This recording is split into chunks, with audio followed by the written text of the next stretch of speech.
Assalamualaikum warahmatullahi wabarakatuh.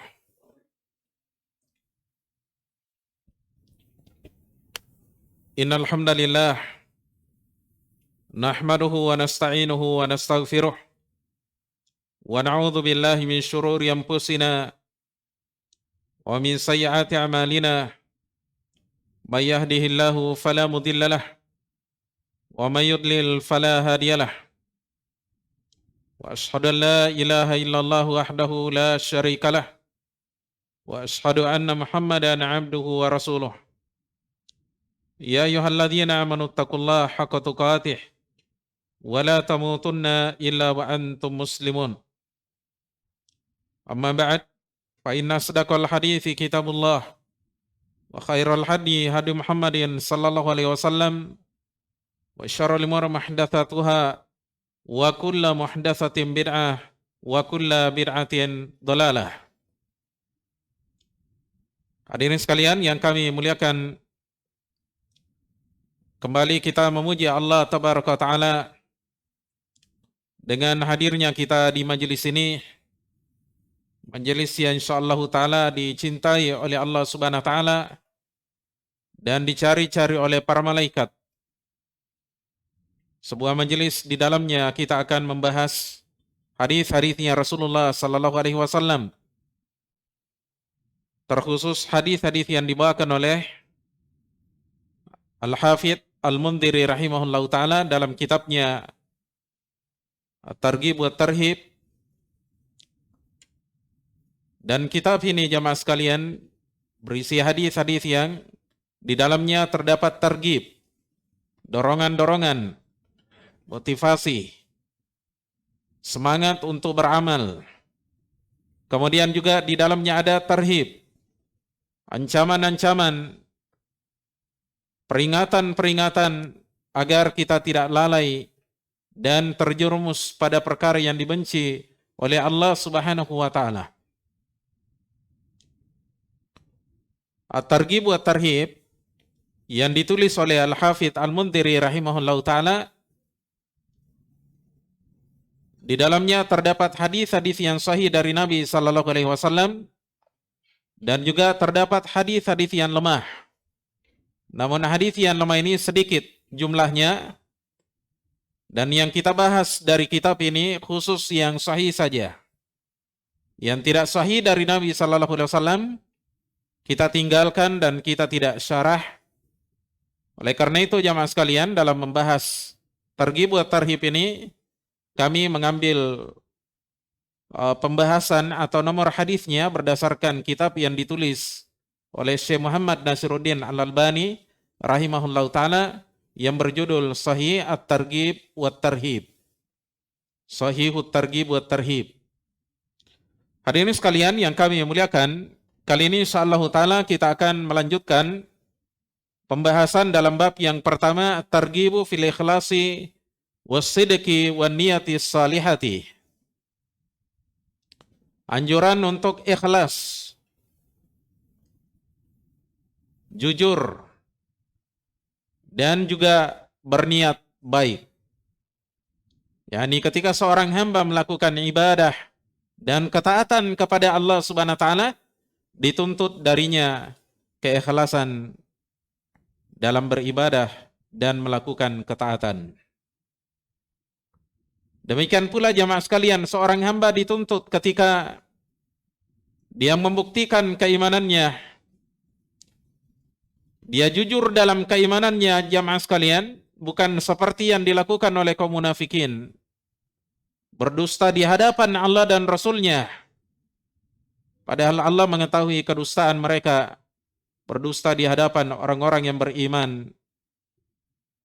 Jadi mereka beriman dengan dusta, perbuatan dan ucapan mereka senantiasa dusta. Adapun orang yang beriman senantiasa melandasi setiap perbuatan dan ucapannya dengan sifat kejujuran. Kemudian juga di sini dibahas oleh Al-Mundhiri yaitu masalah an-niyatus salihah, niat baik. Iya. Artinya setiap amalan yang kita lakukan hendaknya senantiasa kita hadirkan niat yang baik. semata-mata karena kita ingin mengharapkan pahala dan keutamaan dari Allah Subhanahu wa taala. Bukan pujian manusia, tapi kita inginkan pahala dan keutamaan dari Allah Subhanahu wa taala. Sehingga setiap amalan yang dilakukan oleh seorang hamba semuanya bernilai ibadah. Sampai makan dia dapat pahala, minum dapat pahala. Bahkan berhubungan dengan istrinya juga dia mendapatkan pahala karena dia niatkan semua dalam hal itu niat-niat yang baik.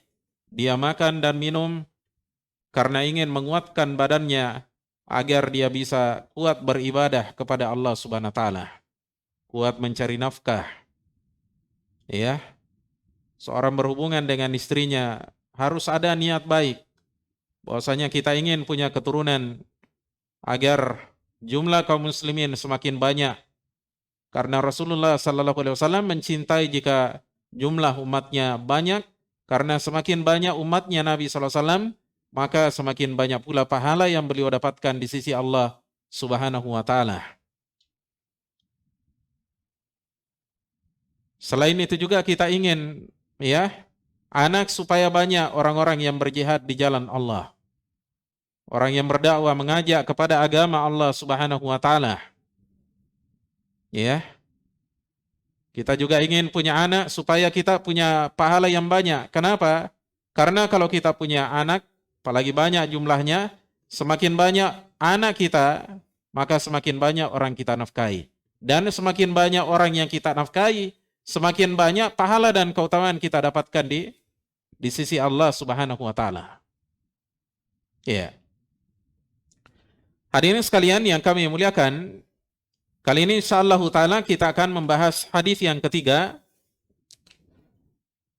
Pertama kita bacakan lafaz hadisnya. Kata Al-Hafidz Al-Mundhiri rahimahullahu taala ketika membawakan hadis yang ketiga ini, wa an Abi Firasin rajulun min Aslamah. Dari sahabat Abu Firas, seorang sahabat dari kalangan Bani Aslam. Bani Aslam ini merupakan salah satu suku besar di zamannya Rasulullah sallallahu alaihi wasallam. Orang yang menisbahkan ke sana disebut dengan Al-Aslami. Baik. Dari sahabat Abu Firas, seorang sahabat dari Bani Aslam, qala beliau katakan, nada rajulun faqala ya Rasulullah mal imanu. Katanya ada seorang laki-laki yang berteriak, yang memanggil, seraya dia katakan, wahai Rasulullah, mal imanu, apakah iman itu? Qala al-ikhlasu, kata Nabi sallallahu alaihi wasallam, iman itu adalah keikhlasan. Iman itu adalah keikhlasan.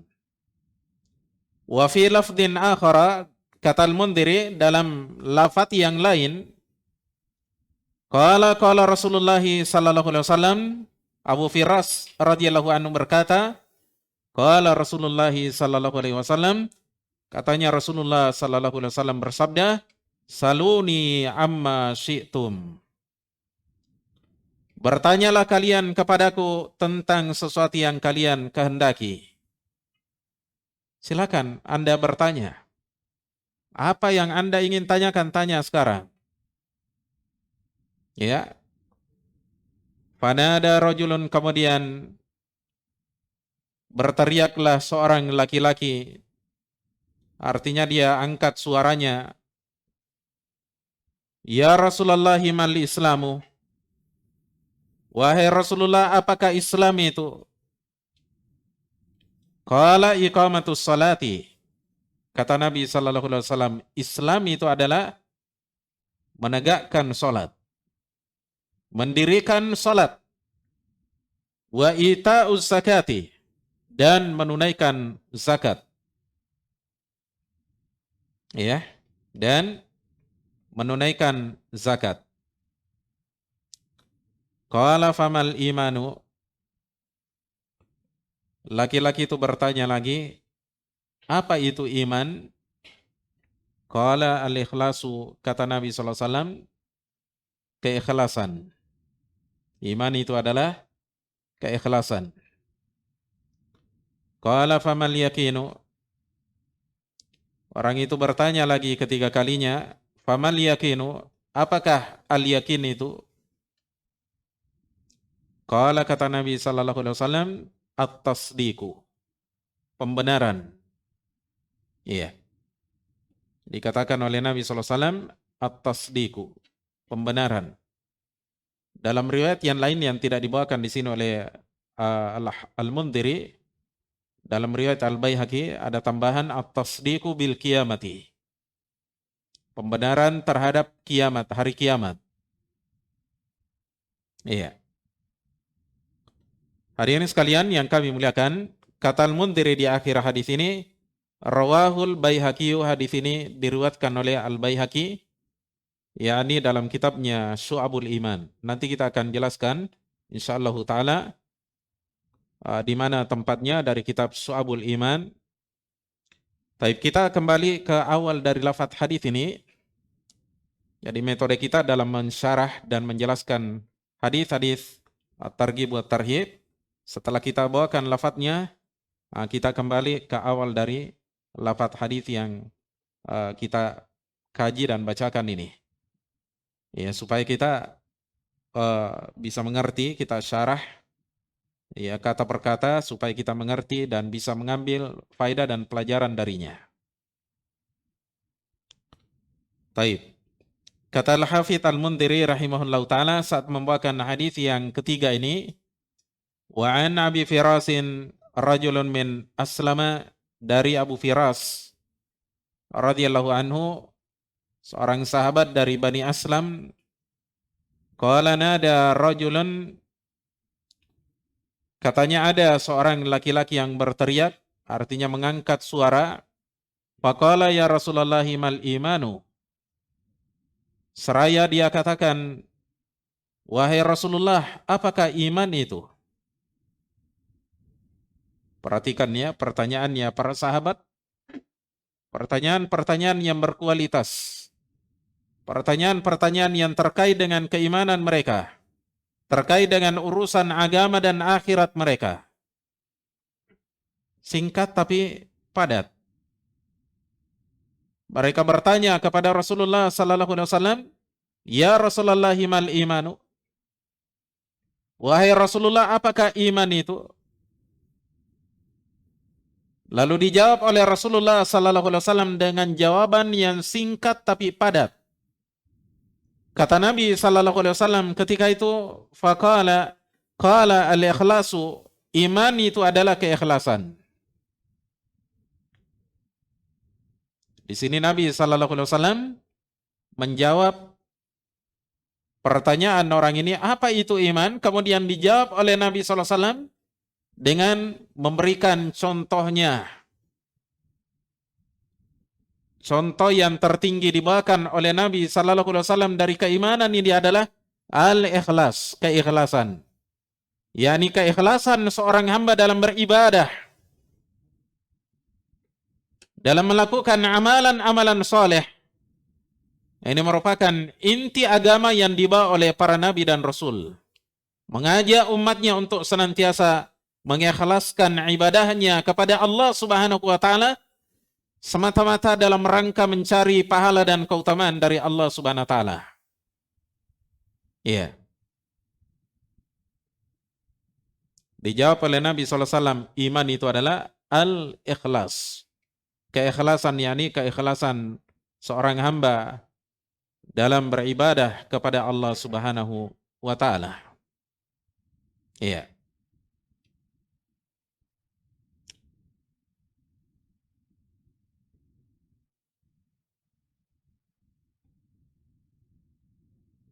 Dijelaskan oleh seorang ulama kita yang bernama Syekh Abdul Aziz bin Baz rahimahullahu taala dalam kitabnya Majmu' al-Fatawa pada jilid 2 halaman 166, kata beliau rahimahullah, wa ma'lumun anna al-iman asy-syar'iyya sudah diketahui bahwa keimanan yang syar'i, artinya menurut istilah syariat, istilah syar'inya, alladzi 'allaqa bihin nasra wa husnal 'akibati, yang Allah gantungkan padanya kemenangan dan baiknya akibat, yakni yang diterima oleh seorang hamba, yatadammanul ikhlasu lillahi fil amali, mengandung keikhlasan, pengikhlasan amalan bagi Allah. Iya. Wal qiyama bi awamirihi wa tarki nawahi, dan juga penunaian perintah-perintah dan meninggalkan larangan-larangan Allah. Ini kata beliau, jadi iman itu kata beliau mengandung keikhlasan, pengikhlasan ya amalan bagi Allah Subhanahu wa taala. Jadi semua amalan kita, baik amalan yang terkait dengan hati kita atau amalan anggota badan kita, harus didasari dengan keikhlasan. Ya. Seorang beriman kepada Allah Subhanahu wa taala bukan karena ingin ya perhatian manusia, bukan karena ingin dunia, tapi dia semata-mata menginginkan pahala dan keutamaan di sisi Allah Subhanahu wa taala. Maka Nabi sallallahu alaihi wasallam di sini berikan contoh dari keimanan itu adalah al-ikhlas. Al-ikhlas jamaah sekalian, secara bahasa artinya tajrid. Ya, pemurnian sesuatu. Jadi kalau kita ada air di rumah keruh, kemudian kita bersihkan, kita jernihkan, itu namanya ikhlas. Mengikhlaskan, memurnikan, menjernihkan sesuatu dari kotoran-kotorannya. Ya. Oleh karena itu dijelaskan oleh para ulama kita ketika menjelaskan apa hakikat dari apanya ikhlas itu, mereka menerangkan bahwasanya al-ikhlas itu adalah tajridul amali min syawaibihi, menjernihkan amalan, membersihkan amalan dari noda-nodanya. Ya. Jadi membersihkan amalan dari noda-nodanya. Oleh karena itu dijelaskan oleh seorang ulama kita yang bernama Syekh Muhammad bin Shalih Al-Utsaimin rahimahullahu taala, ketika menjelaskan apa hakikat keikhlasan itu, iya.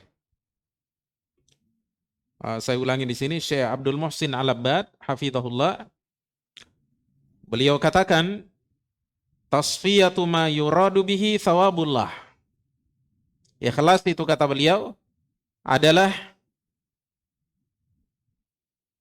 memurnikan sesuatu, menjernihkan sesuatu yang diinginkan dengannya pahala.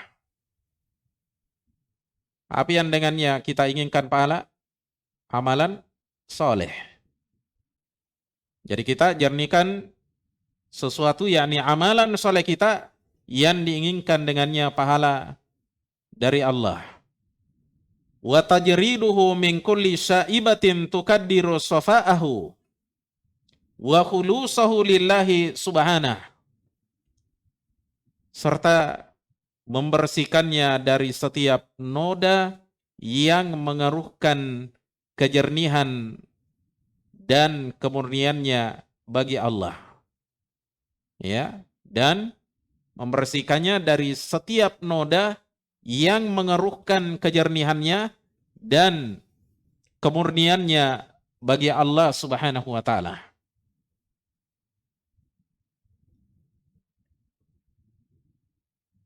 Lalu apa noda-noda amalan itu jamaah sekalian? Disebutkan oleh para ulama kita bahwasanya di antara noda-noda amalan itu adalah riya. Orang beramal karena ingin dilihat. Kemudian yang kedua adalah sum'ah. Beramal karena ingin didengarkan oleh orang lain. Supaya dia dipuji, supaya dia diangkat-angkat. Ya. Supaya disanjung oleh manusia. Kemudian noda yang berikutnya adalah hubbudz zuhur. Cinta ketenaran. Senantiasa dia pamerkan amalannya. Hampir tidak ada amalannya kecuali dia pamerkan. Pergi umrah dia pamerkan umrahnya. Pergi haji dia pamerkan hajinya. Dia bersedekah dia pamerkan sedekahnya. Ini banyak kita saksikan ya, orang-orang Masya Allah kelihatannya bagus. Dia pamerkan semua ya sedekahnya.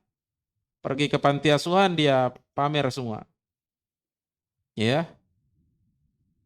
Pergi ke panti jompo memberikan bantuan dia pamerkan.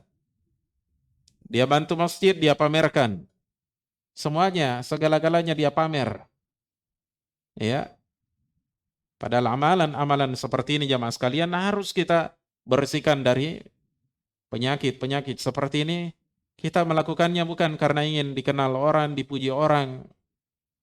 Oleh karena itu apa yang dilakukan oleh sebagian orang ya, terkhusus mereka yang bekerja sebagai YouTuber, ya, yang suka pamer-pamer.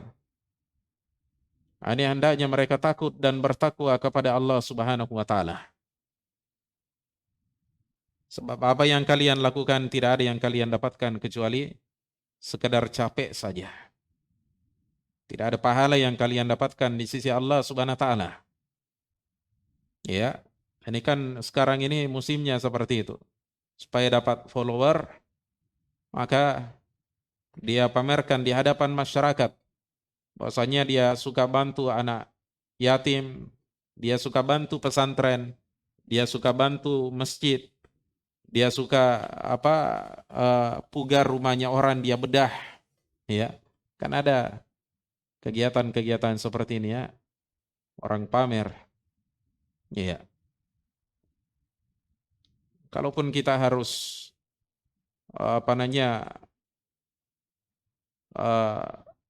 dokumentasi misalnya, jangan kita yang langsung turun di situ. Wakilkan kepada orang. Dan upayakan ya, jangan setiap orang mengetahui bahwasanya kita yang berinfak di situ. Kalau memang kita harus ya memperlihatkannya kepada orang, wakilkan kepada orang lain. Apalagi kalau tujuan kita supaya orang lain mencontohnya misalnya. Adapun kalau kita yang langsung meliputnya, memamerkannya, ini merupakan penyakit hati yang akan menghancurkan amalan-amalan kita. Iya. Hadirin sekalian yang kami muliakan, jadi Nabi Sallallahu Alaihi Wasallam ketika ditanya apa itu iman, beliau katakan al-ikhlas, keikhlasan. yakni keikhlasan seorang hamba dalam beriman, dalam melakukan amalan-amalan soleh. Ya, tidak ada yang dia inginkan dalam ketaatannya kecuali ya keutamaan dan pahala dari Allah Subhanahu wa Ta'ala. Ya. Dijelaskan oleh seorang ulama kita yang bernama Al-Is Ibn Abdissalam ketika menjelaskan hakikat ikhlas, kata beliau rahimahullah dalam kitabnya Qawaidul Ahkam pada jilid 1 halaman 146, kata beliau al-ikhlasu. Ikhlas itu kata beliau adalah ayyaf alal mukallafu at-ta'ata khalisan lillahi wahdah. Keikhlasan itu kata beliau adalah seorang mukallaf, yaitu orang yang sudah balik dan berakal, itu namanya mukallaf. Seorang mukallaf melakukan ketaatan murni karena Allah Subhanahu wa Ta'ala saja. Tidak ada yang dia inginkan dari manusia. Pujian, perhatian tidak. Yang dia inginkan dari Allah Subhanahu wa taala pahala dan keutamaan. Pujian hanya dia harapkan dari Allah Subhanahu wa taala. Itu namanya ikhlas. Ya. Seorang mukallaf, seorang muslim yang sudah akil dan balik, berakal dan sudah balik, melakukan ketaatan, ya, murni karena Allah Subhanahu wa taala semata. La yuridu biha ta'dhiman minan nasi wala tauqiran.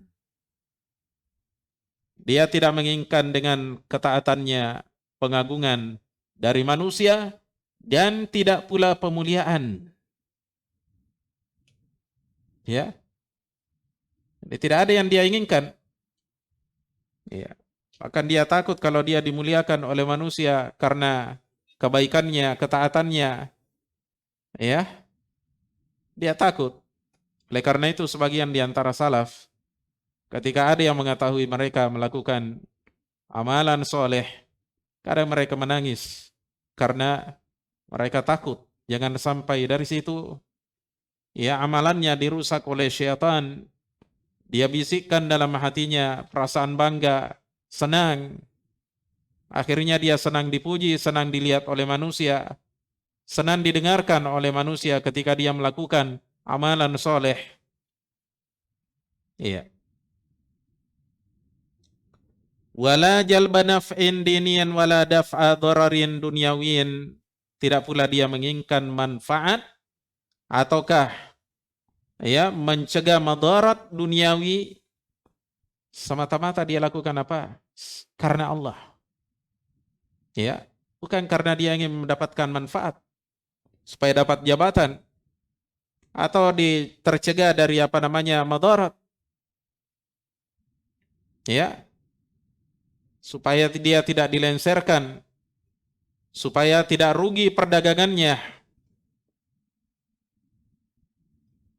Ya. Ada sebagian orang beramal seperti ini. Ya.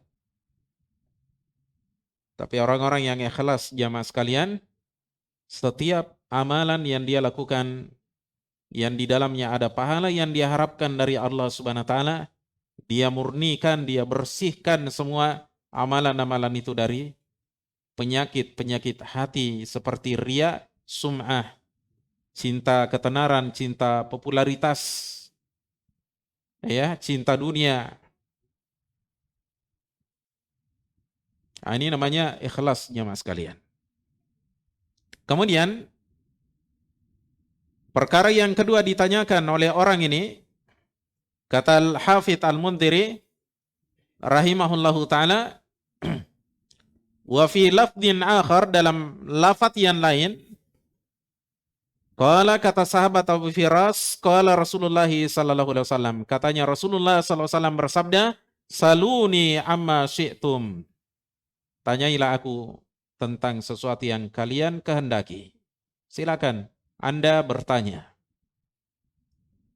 Jadi Nabi SAW ada saatnya mereka menjawab pertanyaan para sahabat.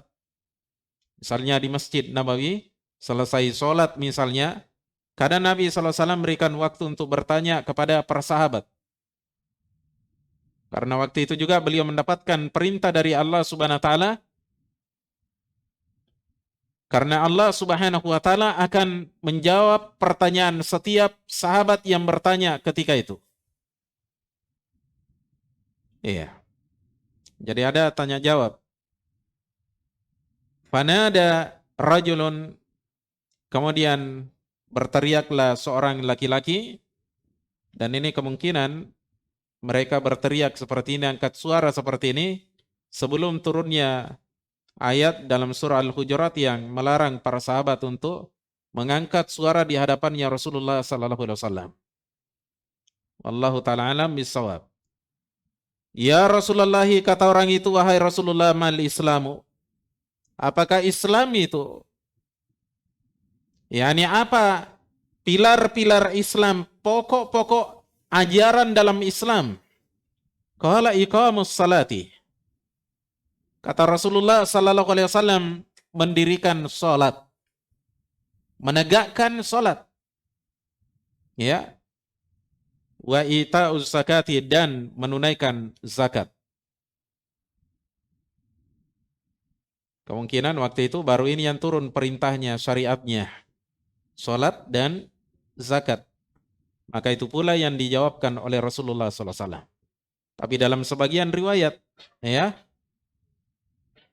disebutkan 5 perkara di antara pilar-pilar Islam. Oleh karena itu datang dari Nabi sallallahu alaihi wasallam dalam hadis yang muttafaqun alaih, bunyal Islamu ala khamsin. Islam itu dibangun di atas 5 pilar. Kalau bangunan biasanya, ya, kalau bangunan kecil 4 pilar, setiap sudut ada pilarnya, tiangnya, tiang penyangga yang kalau hilang maka bangunan itu akan miring, bahkan mungkin akan roboh. Itu namanya pilar. Islam juga sama seperti itu, seperti bangunan rumah. Ya, memiliki pilar-pilar. Kapan ada yang hilang salah satunya jamaah sekalian, maka bangunan Islam akan oleng, miring, bahkan mungkin nanti akan runtuh dan roboh jamaah sekalian. Ya. Disebutkan di sini oleh Rasulullah sallallahu alaihi wasallam 2 pilar Islam, iqamus salati wa ita'uz zakati. Mendirikan salat, menegakkan salat, dan menunaikan zakat. Ya. Iqamus salat, mendirikan salat. Ya. Jadi ada 2 jenis salat. Salat yang lurus, tegak, berdiri, dan ada salat yang bengkok-bengkok. Ya. Jadi menegakkan salat di sini syaratnya kita harus penuhi. Syarat-syarat salat kita harus penuhi. Kemudian rukun-rukun salat kita harus penuhi, dan semua kewajiban-kewajiban yang ada dalam salat harus kita penuhi. Ini namanya mendirikan salat. Tidak kemudian dikatakan oleh Nabi SAW di situ fi'lus shalah, melakukan salat. Tapi beliau katakan wa iqamus shalah, menegakkan salat, meluruskan salat kita, membenarkannya dengan cara memenuhi rukun-rukunnya, syarat-syaratnya, dan semua perkara yang diwajibkan untuk kita tunaikan di dalam salat harus kita penuhi. Iya. Nah, ini pentingnya kita belajar tentang sifat salat Nabi sallallahu alaihi wasallam.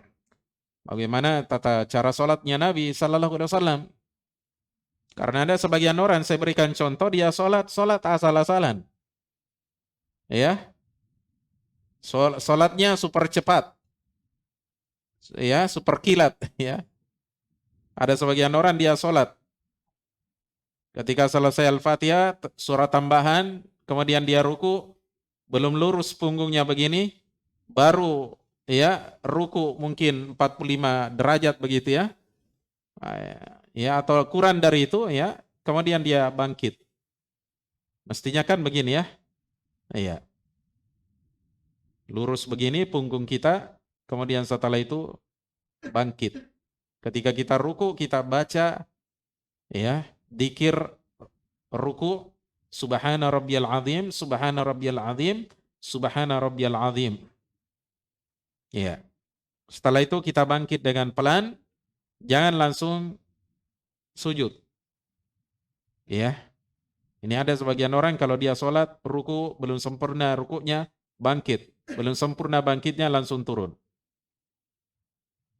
Ini orang yang bengkok-bengkok sholatnya nih. Tidak benar sholatnya. Orang yang seperti ini jamaah sekalian, tidak sah sholatnya karena rukun tumakninah di dalam sholatnya tidak dia penuhi. Tidak ada ketenangan, dia tergesa-gesa. Ya. Ini pernah ada masjid saya singgahi sholat. Waktu itu ya tidak salah sholat Isya. Kemudian imamnya luar biasa. Ya. Saya tidak tahu apakah dia pernah belajar Islam atau tidak. Imamnya ini super cepat.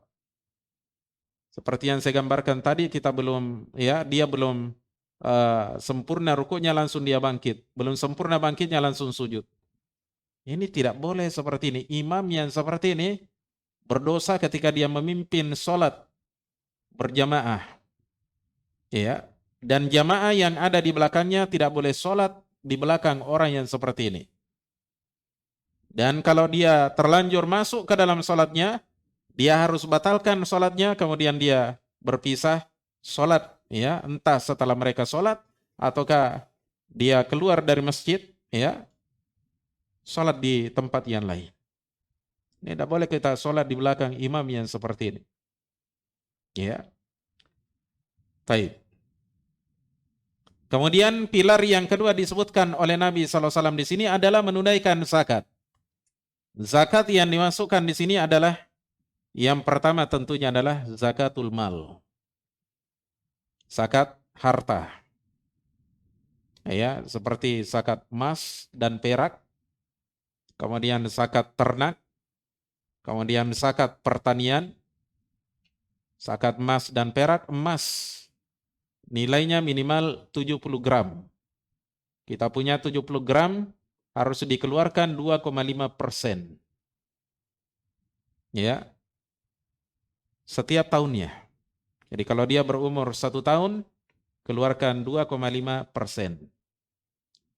Kalau kadarnya tidak senilai, tiapanya tidak mencukupi 70 gram, ya, maka tidak ada zakat padanya. Demikian pula zakat untuk perak itu 600 gram. Kalau kita punya perak beratnya 600 gram, wajib bagi kita mengeluarkannya 2,5%. Hal yang serupa dengan emas dan perak ini adalah uang. Uang bisa dikonversi ke emas, bisa pula ke perak. Kalau kita punya uang, nilainya, kadarnya seperti beratnya emas 70 gram, wajib bagi kita mengeluarkan 2,5%. Ya. Kalau kadarnya tidak mencukupi kadar emas 70 gram, kita harus beralih ke kadar perak 600 gram. 600 gram. Ya. Enggak tahu sekarang ini perak berapa ya harganya. Coba ada yang cari di Google perak Antam, ya.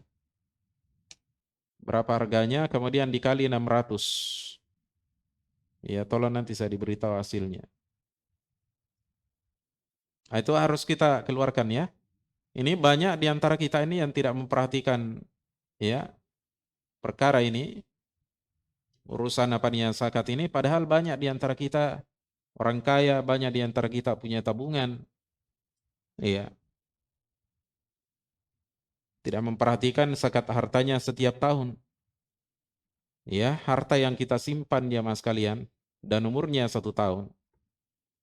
Maksud saya di sini emas atau perak atau uang, kemudian tidak kita zakati jamaah sekalian, nanti di hari kiamat akan menjadi alat penyiksa bagi diri kita.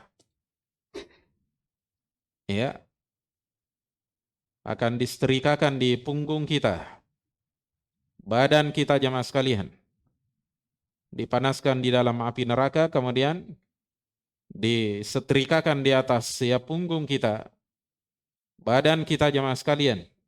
Kalau kita punya kambing atau sapi, tidak disakati jamaah sekalian, nanti akan menjadi alat penyiksa bagi kita. Semua hewan-hewan ternak yang pernah kita ternak, tidak pernah kita keluarkan zakatnya setiap tahunnya, dia akan datang pada hari kiamat menginjak-injak kita. Dari awal sapi yang kita pelihara sampai sapi yang terakhir, akan menginjak-injak kita. Setelah selesai sapi yang terakhir, disuruh lagi, ya, ulangi sampai selesai, terus seperti itu sampai dosa-dosa kita dibersihkan oleh Allah Subhanahu wa taala akibat kekikiran kita ketika di dunia. Iya. Berapa? Iya, 13.000 per gram kali 600 berapa? 7.800.000 ya. Jadi kalau Anda punya tabungan 7.800.000, umurnya sudah 1 tahun, wajib kalian keluarkan 2,5% atau 1/40. Ya, banyak di antara kita ini punya tabungan tapi tidak pernah diperhatikan. Makanya ya, dari sekarang tolong diperhatikan. Setiap tahunnya ada haknya, ya, fakir miskin di situ. Iya. Jangan disimpan, jangan disayang-sayang. Termasuk perhiasannya istri kita ya. Iya. Kalau ada 70 gram ya, emas atau 600 gram perak segera dikeluarkan.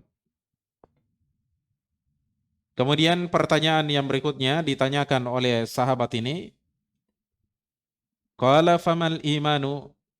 Ya, pertanyaan ini sudah disebut ya pada hadis lafaz yang pertama tadi. Qala famal imanu, apakah iman itu? Qala, kata Nabi sallallahu alaihi wasallam, keikhlasan. Iman itu adalah keikhlasan. Tapi pertanyaan yang ketiga, qala famal yakinu, apakah al yakin itu? Apa jawabannya Nabi sallallahu alaihi wasallam? Qala al yakinu, kata Nabi sallallahu alaihi wasallam, at-tasdiqu, pembenaran. Dalam riwayat yang lain disebutkan at-tasdiqu bil qiyamati, pembenaran terhadap hari kiamat. yakni kita imani adanya hari kiamat. Bahwasanya setiap amalan yang pernah kita lakukan ketika di dunia akan kita dapati di sana, ya, akan kita pertanggungjawabkan di hadapan Allah Subhanahu wa taala. Apabila amalan yang kita lakukan ketika di dunia adalah amalan yang baik, maka kita akan mendapatkan balasan kebaikan insyaallah taala. Dan apabila yang kita lakukan ketika di dunia adalah amalan-amalan keburukan, dosa-dosa dan maksiat, jemaah sekalian, yang kita dapatkan adalah balasan keburukan. Ini yang harus kita yakini, harus kita imani dengan pasti, jemaah sekalian, bahwasanya hal ini akan kita jumpai nanti di saat kita berjumpa dengan Allah Subhanahu wa taala. Ya. Oleh karena itu seorang muslim ketika dia berada di dunia ini, maka hendaknya dia senantiasa memperhatikan setiap amalan-amalannya, berupaya untuk melakukan amalan-amalan soleh. Dia perbanyak amalan-amalan solehnya sebagai tabungannya menghadap kepada Allah Subhanahu wa taala, dan menjauhi perkara-perkara yang dibenci oleh Allah Subhanahu wa taala, berupa hal-hal yang diharamkan oleh Allah Subhanahu wa taala. Karena di dalamnya pasti ada kebaikan, ada keburukan yang akan menimpa manusia ketika dia melakukannya. Entah keburukan di dunia ataukah keburukan di akhirat. 3 pertanyaan yang diajukan oleh sahabat ini. Dia bertanya, apa itu iman? Dijawab oleh Nabi SAW, iman itu adalah keikhlasan. Ya. Dia tanya lagi kepada Nabi SAW, apa itu Islam? Dijawab oleh Nabi SAW, Islam itu adalah iqamus salati, menegakkan salat dan menunaikan zakat. Dijawab dengan pilar Islam. Ya. Kemudian yang ketiga ditanya lagi tentang apa itu al-yakin, kata Nabi SAW, at-tasdiqu bil qiyamah, membenarkan apanya hari kiamat. Pembenaran terhadap hari kiamat. Iya. Silakan di adzan.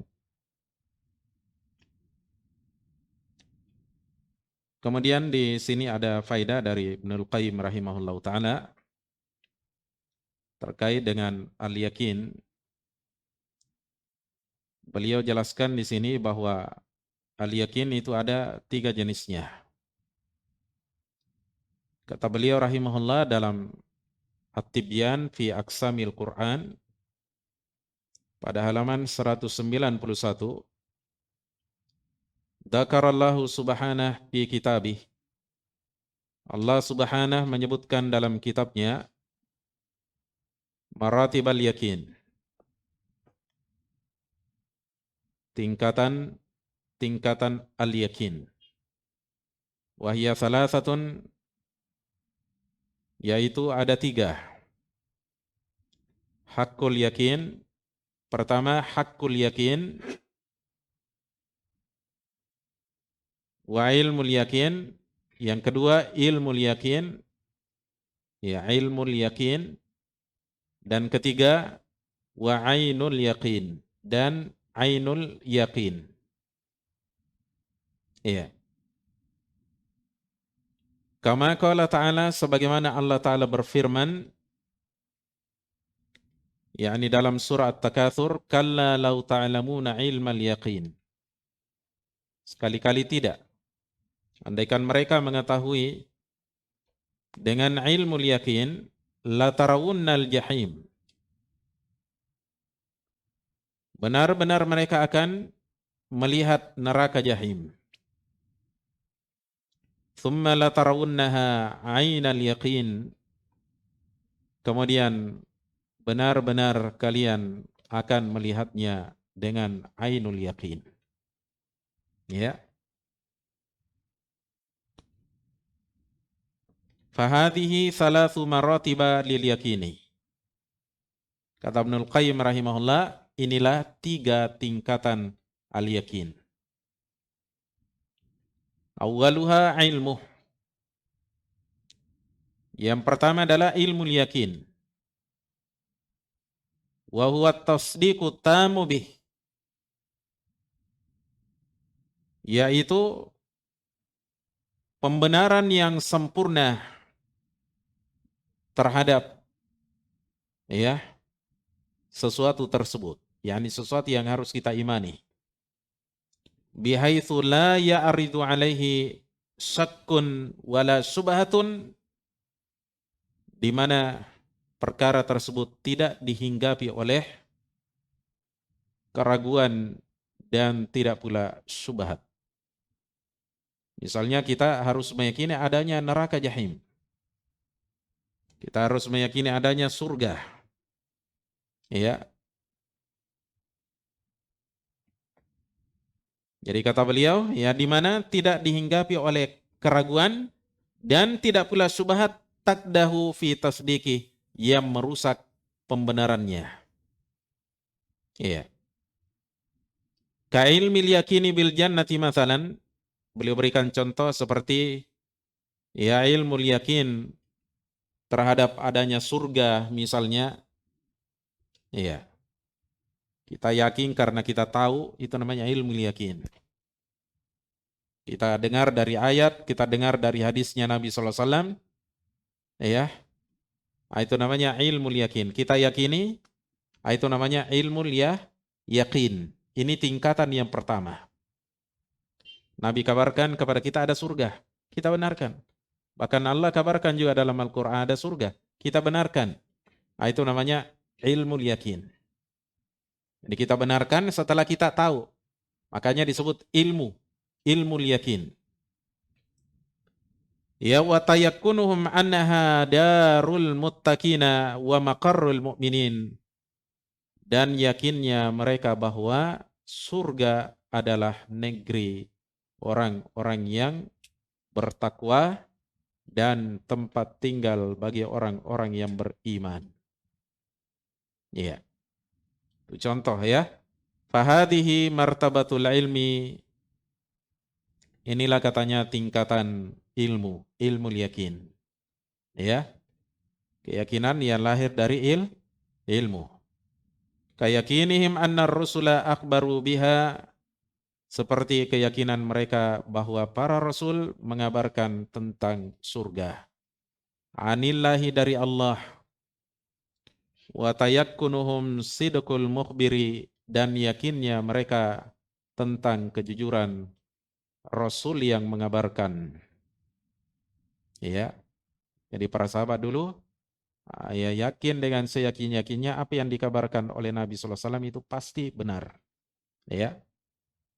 Karena Nabi sallallahu alaihi wasallam ya telah tampak kejujurannya sejak dia lahir sampai beliau mati, dikenal akan kejujurannya, amanahnya. Orang yang tidak pernah dikenal berbohong, ya, itu Nabi sallallahu alaihi wasallam. Dan sudah menjadi ya rumus paten bahwasanya orang yang jujur tidak mungkin akan ditemani oleh syaitan. Ya. Makanya Orang-orang Quraisy ketika ingin menolak kerasulannya Nabi kita Muhammad SAW, mereka susah menolaknya. Kenapa? Tidak pernah mereka dapati Nabi SAW berbohong, berkhianat. Tidak pernah. Ya, nah, itulah yang membedakan antara seorang tukang sihir atau dukun dengan nabi atau rasul. Ya, kalau tukang sihir atau dukun misalnya itu dikenal dari masa ke masa kedustaannya, kebohongannya. Karena tidak ada tukang sihir atau dukun kecuali kerjasama dengan syaitan. Syaitan itu tidak senang kepada orang yang jujur, senangnya kepada orang yang suka bohong. Paham ya? Baik. Al-martabatu tsaniyatu, tingkatan yang kedua kata Ibnul Qayyim adalah ainul yakini. Ainul yakin, ain itu mata. Nah, ya, di sini kita akan dijelaskan tentang keyakinan yang lahir dari pandangan. Setelah kita memandang, melihat. Itu namanya ilmu yakin, ya. Wa hiya martabatur ru'yati wal musyahadati. Dia ini adalah tingkatan melihat dan menyaksikan sesuatu. Ya. Seperti misalnya surga kita lihat. Nanti kita yakin dengan seyakin-yakinnya ketika kita sudah melihat surga. Allah perlihatkan di padang mahsyar surga, bahkan di alam kubur sudah diperlihatkan, sana tempatmu. Orang kafir diperlihatkan kepada dia neraka, itu tempatmu neraka. Nah, di situ dia ainul yakin. Ya. Baru dia ainul yakin di situ. Kama qala ta'ala, sebagaimana Allah Ta'ala berfirman, "Tsumma latarawunnaha 'ainal yakin." Kemudian kalian akan melihatnya, yakni melihat neraka jahim, ya, ainal yakin, dengan ainul yakin, yakni dengan keyakinan yang lahir setelah kita melihat dan memandang neraka jahim. Na'udzubillah. Na'udzubillahi minal jahim. Taib. Wa baina hadhil martabati wallati qablaha farqun bainal ilmi wal musyahadati. Di antara tingkatan ini dan tingkatan yang sebelumnya tadi ada perbedaan. Bainal ilmi wal musyahadah, antara ilmu dan penyaksian. Ya, artinya begini. Beda kalau kita mengetahui hanya sekedar kabar dengan pengetahuan kita karena melihat sesuatu. Misalnya saya berikan contoh. Ya, kita dapat berita di media. Ada tabrakan di Jalan Hasanuddin. Tapi kita tidak lihat. Iya. Ada orang yang langsung melihat dengan matanya. Dia lihat kejadiannya. Mana kira-kira yang lebih tinggi tingkatan yakinnya? Orang yang mendengar atau orang melihat? Orang yang melihat. Nah, di sana ada tingkatan yang lebih tinggi lagi, yaitu hakul yakin. Bagi orang yang langsung mengalaminya. Dia langsung tabrakan di situ pelakunya. Ya, nah, itu namanya hakul yakin. Nanti akan dijelaskan oleh Ibnul Qayyim rahimahullahu taala. Baik.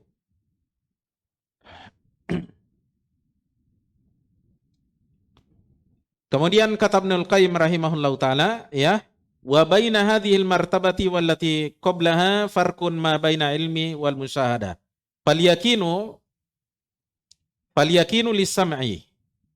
Jadi al-yakin itu sekedar al-yakin, ya. Iya, itu nama apanya untuk as-sam'i, atau karena mendengar. Iya. Wa ainul yakini lil basari. Sedangkan ainul yakin karena melihat. Karena melihat. Ya. Jadi ada tingkatan pertama tadi, ilmu yakin, sekedar kita apa? Mengetahui. Ya. Tapi kalau ainul yakin karena kita melihat. Wa fil musnadi lil Imam Ahmad marfu'an, dalam sebuah hadis yang diriwayatkan oleh Imam Ahmad dalam kitabnya Al-Musnad secara marfu', kata Nabi SAW, laisal khabaru kal mu'ayanati. Bukanlah berita itu sama dengan muayyana, menyaksikan peristiwa. Jadi Nabi SAW bilang begitu ya. Masya Allah ya. Betul atau tidak? Tidaklah sama kabar pengabaran dengan ya penyaksian. Tidak sama. Ya. Taib. Wa hadhil martabatul lati hiya allati sa'alaha Ibrahimul Khalilu rabbah ayuriyahu kaifa yuhyil mauta liyahsulalahu ma'a ilmil yakini ainul yakini. Tingkatan inilah yang pernah diminta oleh Nabi Ibrahim Al-Khalil kepada Tuhannya, yakni kepada Allah, agar Allah memperlihatkan kepada beliau bagaimana caranya Allah menghidupkan ya sesuatu yang mati agar lahir pada diri beliau bersama ya ilmul yakin, ya ainul yakin. Jadi artinya lahir pada diri beliau dua hal ini, ilmul yakin dan ainul yakin. Beliau minta supaya diperlihatkan bukan karena beliau ragu. Beliau yakin, tapi supaya lebih yakin lagi, minta supaya diperlihatkan, ya Allah bagaimana caranya nih burung ini, sesuatu yang mati ini bisa kembali dibangkitkan, hidup kembali seperti sedia kala. Kemudian Allah perintahkan Nabi Ibrahim ambil burung-burung ya, kemudian dibelah, disembelih tentunya sebelumnya, kemudian dipotong-potong, dia satunya di gunung ini, satunya di gunung sana, satunya di gunung sana lagi, di belakang lagi sana, dipisah-pisah. Setelah itu Allah perlihatkan kepada Nabi Ibrahim bagaimana ketika beliau memanggil burung itu, ternyata burung itu menyatu kembali seperti sedia kala. Itulah kekuasaan Allah Subhanahu wa taala. Ya. Diperlihatkan kepada Nabi Ibrahim alaihi salatu wassalam bahwasanya menciptakan manusia ya itu adalah sesuatu yang mudah bagi Allah Subhanahu wa taala. Cukup Allah katakan kun, jadilah, fayakunu, maka makhluk itu akan jadi. Iya. Kemudian yang terakhir di sini kata Ibnul Qayyim rahimahullahu taala, al-martabatu tsalitsatu, tingkatan yang ketiga adalah martabatu haqqil yakin. Tingkatan hakul yakin. yakni keyakinan yang lahir karena hak, ya, karena kebenaran sudah dirasakan, ya. Wa hiya mubasharatu syai'i bil ihsasi bih, yaitu langsung merasakan sesuatu, ya. Kama idza udkhilu al jannata wa tamatta'u bima fiha, seperti halnya apabila mereka telah dimasukkan ke dalam surga dan telah bersenang-senang dengan kenikmatan-kenikmatan yang ada di dalamnya.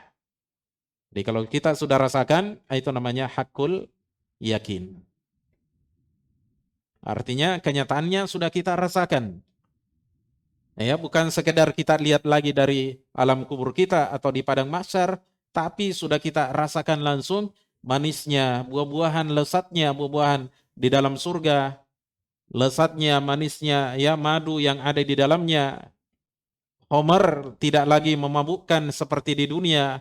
Susu yang ada di sana begitu lezat, menghilangkan dahaga manusia. Kita rasakan ketika itu. Itulah tingkatan al-yakin. Iya. Jadi kata Ibnul Qayyim di sini, fahum fid dunya fi martabati ilmil yakin. Jadi manusia itu di dunia masih berada pada tingkatan ilmu yakin. Wa fil mauqifi hina naslafu wa nakrubu minhum hatta yu'ayyinuha fi martabati ainil yakin. Dan ketika di padang mahsyar, ketika ya surga itu mendekat kepada mereka dan mereka pun menyaksikannya, maka mereka berada pada tingkatan ainul yakin. Wa idza dakhaluha wa basharu na'imaha fi martabati haqqil yakin, Dan apabila mereka telah memasukinya dan merasakan kenikmatannya, maka mereka telah berada pada tingkatan hakul yakin. Ya, ini tingkatan al yakin. Ya, jadi di dunia hendaknya kita membangun ya ilmu yakin kita. Kita yakin dengan sebenar-benarnya keyakinan, tidak ada keraguan, tidak ada kebingungan, tidak ada syubhat yang merusak keimanan kita. Wajib bagi kita seyakin-yakinnya untuk mengimani adanya hari kiamat dan hari pembalasan, ya. Dan tentunya kita buktikan dengan amalan-amalan soleh yang kita lakukan dan meninggalkan ya amalan-amalan yang diharamkan dan dibenci oleh Allah Subhanahu wa taala.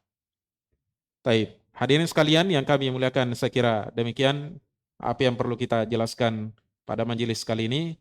Insyaallah taala nanti kita akan jelaskan hadis yang keempat pada pertemuan berikutnya, ya pekan berikutnya insyaallah taala, yaitu hadis yang terkait dengan kabar gembira bagi orang-orang yang mendengarkan hadisnya Nabi sallallahu alaihi wasallam lalu dia sampaikan kepada orang lain. Allah akan berikan ya cahaya pada wajahnya, berupa keindahan pada wajahnya. Insyaallah nanti kita akan jelaskan pada pertemuan berikutnya. Subhanakallahumma wa bihamdika asyhadu an la ilaha illa anta astaghfiruka wa atubu ilaik. Assalamualaikum warahmatullahi wabarakatuh.